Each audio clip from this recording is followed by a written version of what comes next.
What does it take to have a thriving community? It sounds simple, but it's not. It requires people who are creative and capable. People who have the skills required to become contributing members to the community. That does sound pretty straightforward, so I guess there's more to it. The obvious question is, where do those contributing members come from? Or more importantly, how do communities create members like that? The knee-jerk reaction is to point to the classroom, since that is one of the first places where kids begin to interact with people who are not members of their own family.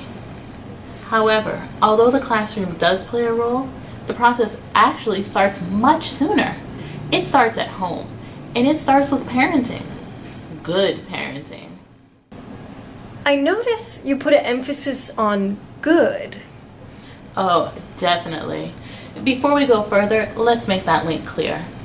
Good parenting makes strong and stable communities. It makes the community successful because the individuals are successful. Just to be clear, how are you defining success in this context?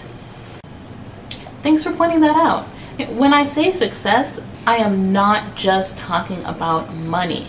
Although that is part of it, of course, I am talking about emotionally grounded individuals empowered to obtain their personal and professional goals in life, regardless of the path.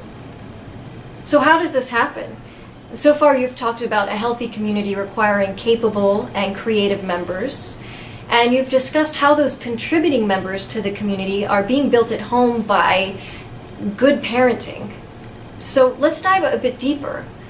What does a parent's role in the development of their child look like if we want to end up with a healthy community as well as a healthy individual? Let me put it this way. A strong community requires a strong foundation, and the same goes for a child's brain. Just like the higher floors of a building are built upon the strength of the lower floors, a child builds new skills upon previous skills and experiences. And just as a building is only as strong as its foundation, so it is with a child. I like the way you put that. That makes sense. Thanks. Now let me take you a bit further. In the first few years of life, a child's brain forms 700 new brain connections every second. That's pretty incredible. But the child's brain cannot truly grow by itself. To promote healthy brain growth, a child depends on a process called serve and return. Serve and return happens when a child instinctively reaches out for interaction and adults respond with similar reactions. This could be babbling, making faces, simple words and gestures, and so on. Young children need many of these interactions each day, and they are critical to creating that strong foundation for future brain growth. Remember, 700 new brain connections every second. So if we want that child to be able to use his or her brain to the fullest, we need to provide as much interaction as possible.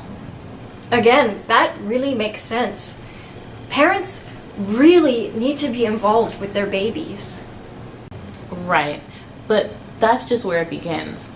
As a parent, you need to sustain that involvement because now you see the big picture, which is where we started.